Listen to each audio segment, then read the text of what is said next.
Who knows that song? Raise your hands high. That's a lot of people. Who doesn't know that song? Riding Dirty. That's slang, right? Riding dirty. What's it mean? Writing about insurance. About insurance? You got something on you illegal. You have something illegal. What type of something? Drugs? Guns. So if you're driving around with drugs, you're riding dirty. I heard the converse in the song. Who doesn't ever ride dirty? Who doesn't ever ride dirty? Yeah. Well, I'm always legal. Oh, a rapper. Huh. Jay-Z. Yeah. Jay-Z. He never rides dirty. He rides clean. You don't never take his shoes off. Is that it? I'll find that song later. This week we're talking about language. We're going to talk about language, and slang is a type of language that really distinguishes groups. And when you talk about hip-hop language, generally you can racialize hip-hop language, but as is indicated by the quick survey I took in this class, by who knows the song, the lyrics, and even the meaning behind the slang, doesn't appear to be racialized, because it's cross-race, at least for this brief survey that I took, that it seems to be the majority of the class, almost all the students here, know what it means to be riding dirty. So slang is not always racialized, but sometimes it could be, because I could ask every student here that I come in contact with in a few hour period if they know what it means to ride dirty, but before that question, or a different set of questions, I could ask who they think, what type of person they think listens more to Chamillionaire. And I would genderize it, I would racialize it, I would ageize it. Those are words. I would, any socioeconomic status variables, I would try to make categorizations and distinguishing categories and try to find out who the public thinks listens to Chamillionaire and who actually listens to Chamillionaire. And that's a scientific study that you can do in this class. What you want to do, I think, is really look at maybe stereotypes and try to find out what the stereotype is, and then try to see if it's accurate.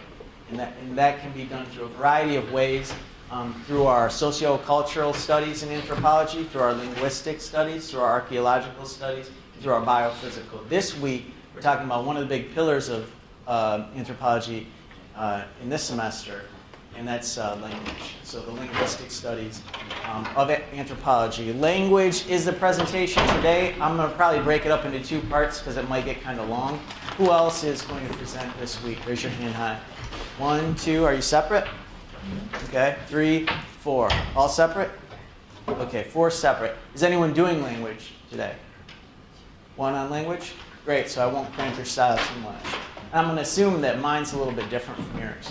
Because what I did was I found 4 journal articles, actually from the same journal, on a topic that I like, race a lot.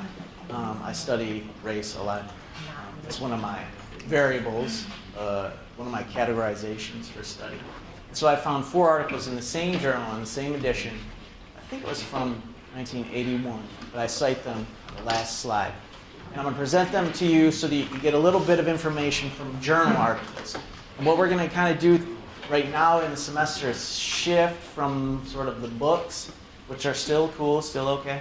We're going to shift into scholarly academic journal articles as our sources, because our end product is going to be a scholarly academic journal article. So if we're going to mimic that style, format, and level of writing, we need to start early on looking at scholarly academic journal articles as the things that we can copy, not as plagiarists, but the style, format, and the level. So we'll talk about plagiarism. We'll talk about how to properly copy academic journal articles through proper citations. And our end product, like I said, will be to that level, and will be great. If you write a good one, try to publish it. It'll be wonderful. Somewhere in the semester, too, I'll try to do a little peer review, so our scholarly academic journal article products can be peer reviewed. Most of yours will be proposals. Most of the ones we look at will be articles. The difference there is articles are active, actual research performed, and proposals are just that, the proposal of what you would like to do for active research, but maybe you don't actually have the time to do it in one semester. It's a short period. So the first article I looked at, which I'll cite at the end, has this title, See No Evil, Speak No Evil. And then the subtitle is White Police Officers Talk About Race and Affirmative Action. Are there any criminal justice majors in this class? Oh, wow. So that's like 6 of you. That's a lot. Probably the biggest, most popular major for this class. And I have a couple CJ majors in my other classes too. So I would encourage you to find articles with police officers as subjects, as participants in the study, because I think you'll probably get more out of it for your professional career, and it'll probably be more interesting to you. So this one is, again, See No Evil, Speak No Evil, White Police Officers Talk About Race and Affirmative Action. So we want to talk about our unit of analysis first, and the title clearly states what that unit of analysis is. And what is the unit of analysis here in this article, clearly stated in the title? Who is understudy, or what? What is who are the participants of this study? White police officers, thank you. And that is our unit of analysis for this article. So they are studying white police officers. What phenomenon or phenomena is under study in this article? Right by the title. Affirmative action. Yes, true, yes. Right.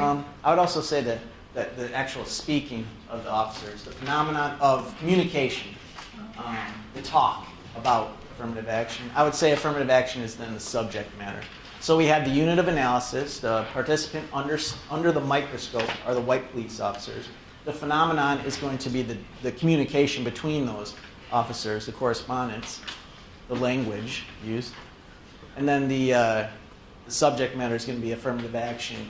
And the categorization is race. So your socioeconomic status variables that you could look at might be, but are not limited to, income, gender, race, geographic location, family structure, a whole variety of things. This one is about race. So let's just open the discussion of this controversial topic, affirmative action. And let me just ask you, can you talk about affirmative action, the subject matter, without discussing the category of race? Is it possible to do that? What do you think? So what's the definition of affirmative action? What's the It varies. What's your definition? I don't know, that's all I was asking you. Well, I could skew your perception of affirmative action if I just told you my opinion, or I could find it in a book. What are other people's definitions of affirmative action? You have to have some concept. Equal opportunity. For what?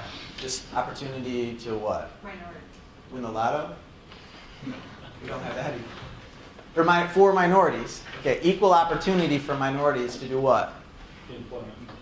Employment. So when we have something like Title IX, does anyone know what Title IX is? But equality for women and stuff. Yes, equality for women, how? In sports. Tell me a little something about that. You got to know that being an athlete. You have to have the same amount of girls sports teams as you do guys sports teams. Okay, so I think maybe in the 70s,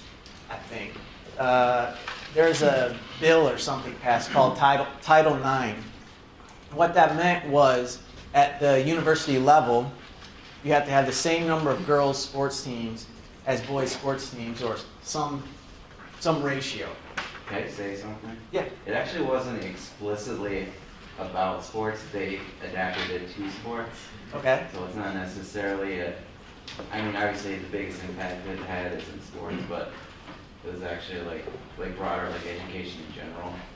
So you have to have more things in this. you have to have more programs for women to get it on an equal level. And So like, yeah, programs and funding. programs and funding.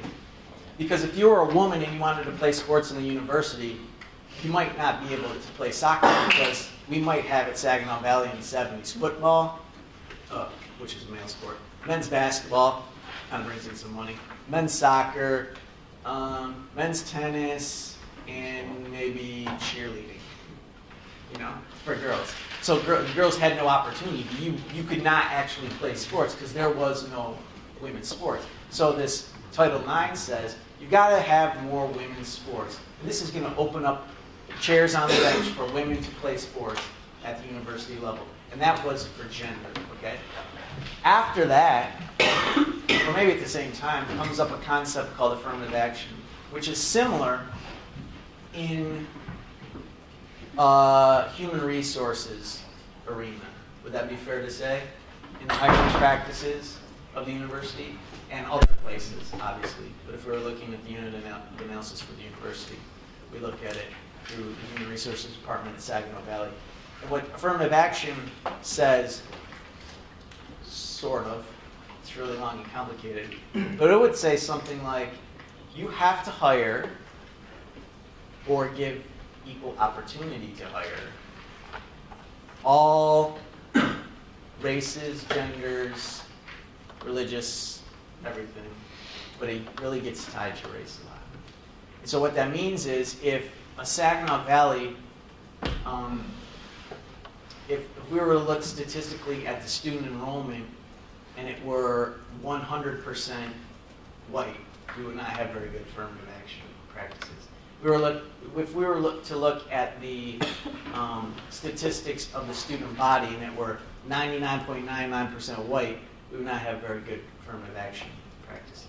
So affirmative action is a way to get the percentages and proportions of races to sort of mirror the American population. That's one way to look at it. And that's my 5-minute candid definition of it. But it's really long and drawn out. And I'm surprised that nobody in here has a idea about affirmative action of a definition. Or an opinion. Go ahead and give it. You want my opinion? Yeah, why not? I think affirmative action is reverse racism. How so? What? In that it gives Reverse racism. Do you know what that means? Yeah. Tell me what it means. You talking about what he's talking about? What is reverse racism? You mean that it's saying the opposite of being racism? Racist, I mean? Is that what you're saying? Yep. Yeah. Which means what? Which means you want equality. Is that what you're saying? Okay, all right. Wait, actually, let me rephrase that because actually I hate when people say reverse racism. Okay. You know, it's still racism, but it's racism towards the majority. Okay.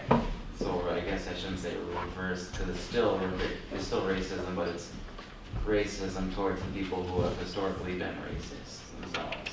Okay, all right. I disagree. Go ahead. I feel like when you do talk about affirmative action, yes, you do have to incorporate race. To answer your first question and to respond to why I disagree is because I don't feel like it's how do you say reverse racism? I think you said is being racist to those that aren't minorities. I feel like it's the opposite, that it's really trying to bring equality and is there for a reason, for a historical past. So I disagree. Okay. I know what she was saying, but it's not, reverse racism isn't racism toward a minority, or toward minorities, it's reverse racism towards a minority group. So it depends on what you're trying to do. Say, trying to get a job in a white collar area, it's offering same opportunities to all races, all religions, all sexes, whatever. If the upper majority is white, then reverse racism is being racist towards whites. If it's the majority is minority, black, Chinese, whatever the case may be, then it's racism towards them. It's not necessarily against minorities all the time. This is a fantastic discussion. A wonderful discussion that everyone was paying very close attention to. And I want to hear from somebody else, not so much about affirmative action and racism, but I want to know, we had 3 individuals here that just talked a lot about affirmative action. What were some of the words and the phrases and the terms and the ideas that they were conveying? More so the terms. What were some of the words that you heard these 3 individuals say? I guess racism came in there a lot. Racism. So we're talking about affirmative action, and we heard racism a lot. We heard minorities a lot. Equality. Equality. What else did we hear? Opportunity. Opportunity. Yeah, I heard that a lot. What else? Historic. You hear authority? Okay. So now we're trying to record. If we did a really good, I would have said it, I would have told you to write down the words, but you did a good job of listening. So we were talking about affirmative action, and we were listening to the words being said. And that is what was going on in this study. Okay? So you have white police officers, and they're listening to their talk about race and affirmative action, and they're going to record the actual words that they say, and they're going to analyze them. So that's all this study is. This is what's cool about sociology. You just think, what do you want to know about how cops talk about race? So you just have them talk about affirmative action, and you write down everything that they say, you take it back to the lab, and you look at it, and you analyze it. So that's what this study did. And let's see some of the things that they found out. This article analyzed 3 discursive strategies which white police officers use to talk about affirmative action. Again, just looking at how white police officers talk about affirmative action, the types of words they use. The strategies allow the officers to claim to see no racial difference or inequality. Okay? And the strategies that they used were silence, colorblindness, and strategic inarticulateness. Let me get a sense from you. What do you think these strategies of communication that the white police officers were using to talk about affirmative action? Can anyone give me an example of how a white police officer would talk about affirmative action using the strategy of silence? Go ahead. Silent. So you just, like I'd say, hey, white police officer, what do you think about affirmative action? And they would just, Well, I mean, they wouldn't say anything, but maybe like change the subject or something. yeah? Wasn't enough people's opinions voiced. They didn't even answer? They say, I don't know, I don't know. Silent about like what they're asking. They might talk about something else. Yeah, they just kind of divert the subject. Okay. Color blindness, what might that mean? So if I'm going to ask a white police officer, what do you think about affirmative action? They can use color blindness to maybe cover up their evil intentions. What does that mean? Saying that they don't see a difference, they don't see a color. Yeah, right. So they say, what do you think about affirmative action? And they would say something to the effect of, well, I don't see race. I just see a cop. When I look at a police officer, all I see is a cop. Doesn't matter if they're black or white. That could be a tactic or a way of maybe covering up. See no evil, speak no evil. Okay? And strategic inarticulateness, what might that be? We're pretty close to it on silence. Although actually silence probably means like actual silence. That'd be like saying like you don't understand, you have an opinion but you can't explain it. Yes, which is what most of this class does on a regular basis, right? Go ahead. Or just kind of being wordy, kind of thinking around it. Yeah. Kind of doing everything you can and not answer directly. Yes, precisely, and you'll see this coming up on a future slide. So another point I want to make, if you want to take sort of these tidbits from the slides, not all racists are as conspicuous as the KKK. Some might use silence, colorblindness, and strategic inarticulateness within conversation. They don't all have to wear white hoods to be racist, okay? So some of the strategies, again, one of the strategies was silence. And in this article, it has actual conversations that are written within the article. So if you were studying language, which I'd encourage you to do, remember there's 4 things to do, and I doubt anyone's doing an archaeological dig. Language is pretty fun. You study hip-hop or white cops. And one of the things you do, like I had you do earlier, have a discussion, that's our study, and then you write down the actual words, and then you put them right within your article or your proposal. The first strategy that they're trying to say existed, silence, was exhibited in this exchange. And to make this fun, I need 2 volunteers to come up to the front. Just be nice, come on. Somebody raise your hand. Come on. Okay, we got 2. Perfect. This is very easy. Now, if you look at the slide, at the bottom it says PO, that means police officer, 38 and a white male. So I'm going to have you be the police officer, 38 years old, white male. I'm closer to that description. And then BM, I guess I didn't copy it maybe properly, because you've also been 13 years on the job, okay, whatever. But BM is Bonnie McElhenney, and maybe Bonnie is in her 40s and has been on the job for 13 years. I should have been clear with that. But you're going to be Bonnie, and you're going to be the 38-year-old white male police officer. So all I want you to do is just act this out for the class, okay? Bonnie, you start. Oh, that's me. Yeah. So you came on when the affirmative action thing was still in place, right? Yeah. Oh, okay. Is it hard for white males to get on? I don't know, that's politics. Uh-huh. I have no idea, kid. That's it? That's it. Okay, have a seat. Have a seat. Okay, so we have that's it. So we have this exchange, and we have 2 officers, and one of the officers is asked about affirmative action, and what does he do? Doesn't say anything. He paused.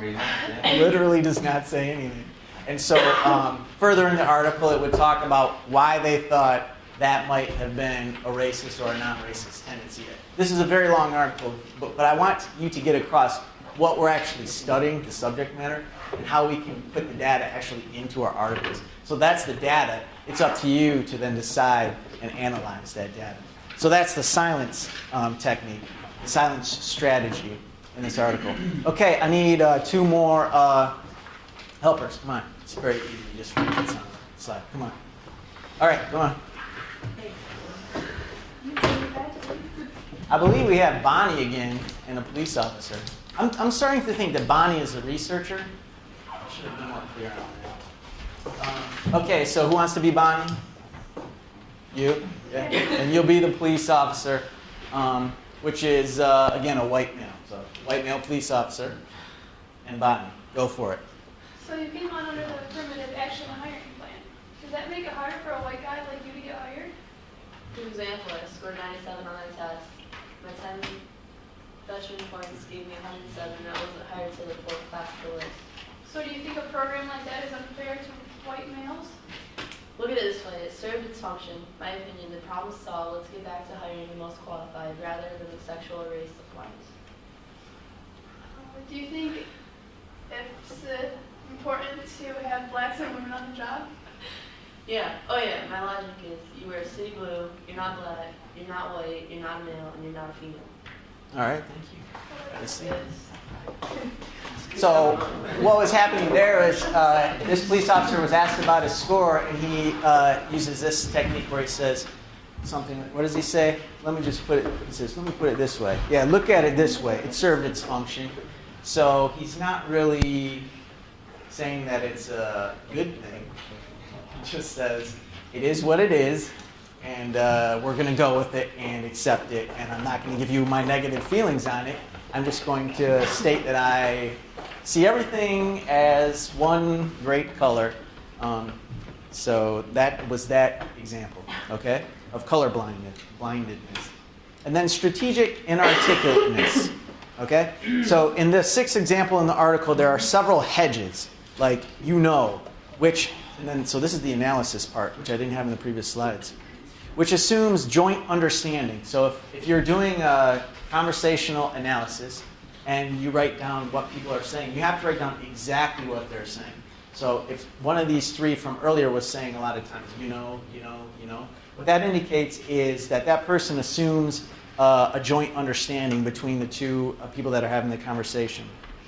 And then there are several false starts in the following communication, the following statement. And it gives an example. This officer begins to offer a critique of black women, then her voice trails off. The critique is never made explicit. The problems with the quota system are thus construed as widely understood, if perhaps impolitic to elucidate. So, can I get you to read this one? Can I get you to act this one out? Can I get you to act this one out? Because this is the one that you were saying that you were like right on point with this one. We're talking about the strategic inarticulateness. You want to stand up? Yeah. And act it out, because there are pauses and inarticulateness strewn. Yes, example 6. Yeah. There are women, there are black women that could, do it, but there's a lot that shouldn't be on because, just that quota system, they can do it. I mean, everybody has the same chance. I went to city school. I made do with what I had. I grew up in one parent home. Everybody has that chance to choose to drop out, sell drugs. Then if you're going to use that excuse for being black or being white or being female, that's just a poor excuse. Okay, thank you. So this person really dodges the question and stumbles on their words and is very inarticulate, and that might present one interpretation or another. It would be your job as a researcher to then analyze that statement. Go ahead. Also, when you say would you think that somebody would just use that just to avoid the question, even if they knew specifically that that person had no idea what they were talking about? They might just say, kind of to get the conversation, like to get through it. Yeah, and I think, if I was writing this article and I saw a lot of you-knows, I always think that that's the person trying to convince their side of the argument to the person who's listening. As if, like, if we were talking and I was trying to present facts that I didn't think that you believed in, I would probably just keep saying, so that almost to get you nodding in agreement, even if you didn't agree with me. I would just be like, this is anthropology class, and we talk about, and even if I said something stupid, I'd just be like, right? I say, all right, right. Just get you nodding. Like, you're literally nodding right now. It's great. Yeah. And I'm being very inarticulate. So that is one strategy of communication, and I think it's really fun. Communicative discourse, I think, is really fun to study. And I think it's amazing that it's actually a scientific scientific method that you can use is to analyze what people say and try to come to some conclusion. So I strongly recommend it. You record what actually people say. Okay, so that was the first article of 4. The second article that I pulled from this was about the Melungeon identity movement and the construction of Appalachian whiteness. And I'm going to show this video, and I have this link that tells more about it.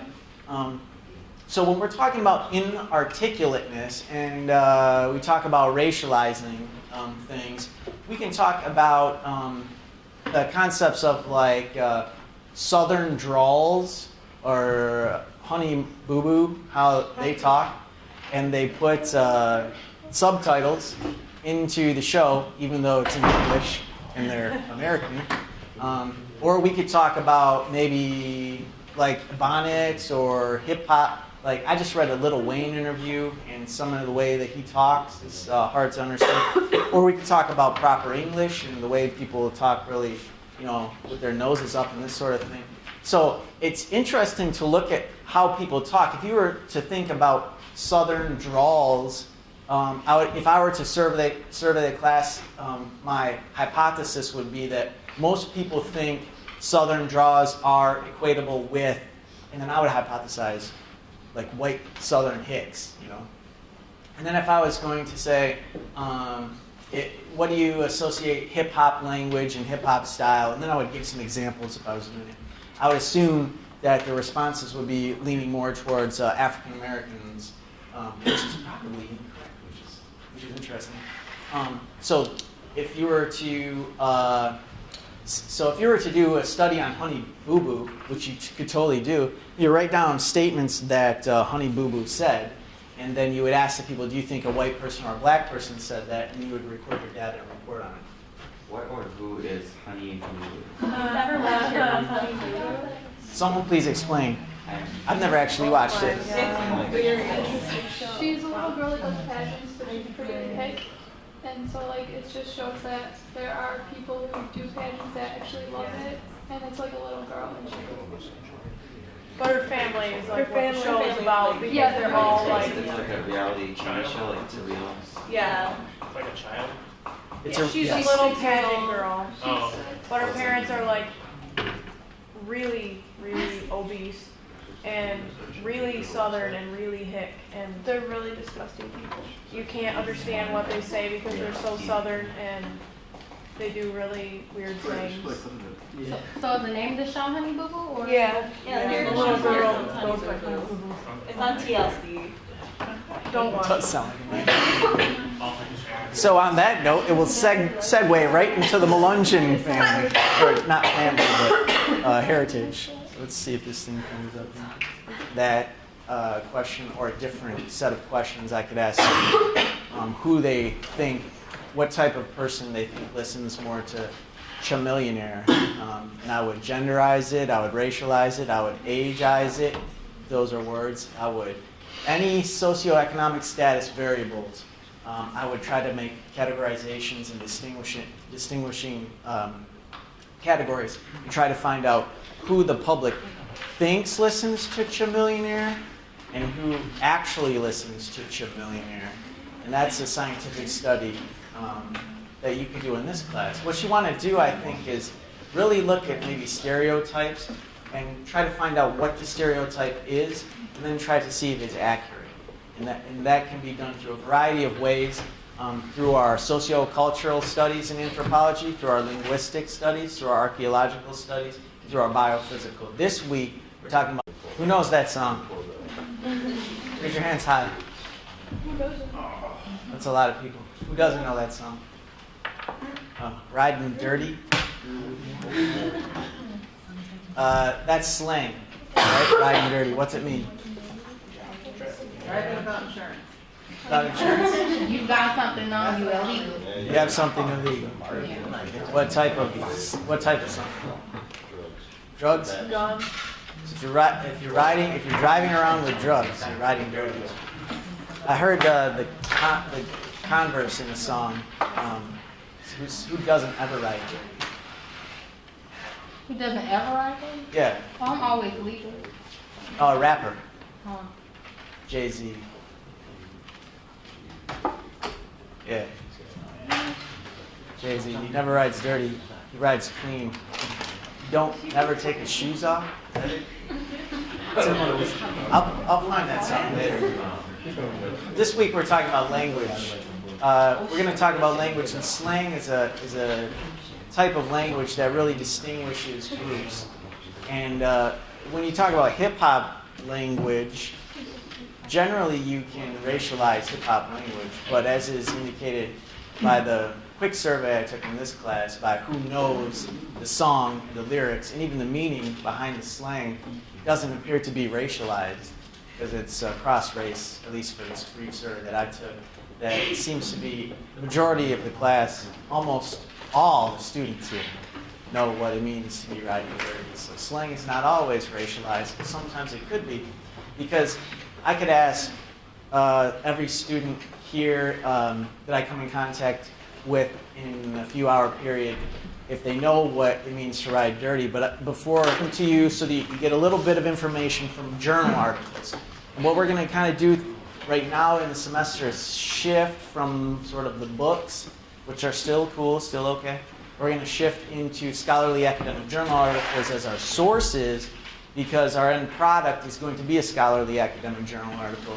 So if we're going to mimic that style, format, and level of writing, we need to start early on looking at scholarly academic journal articles as the things that we can copy, not as plagiarists, but the style, format, and the level.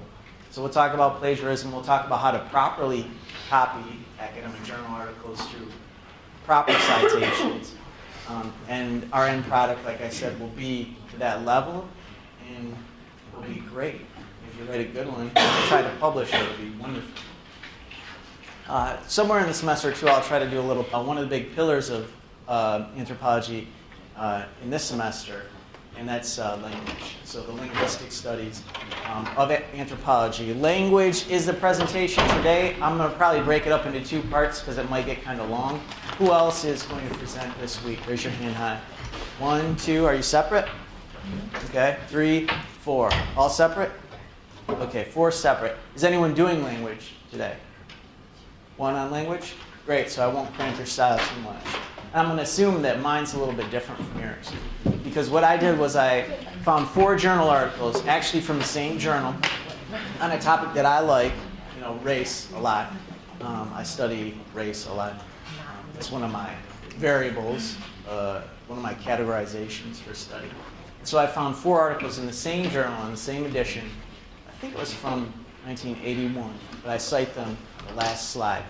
And I'm going to present them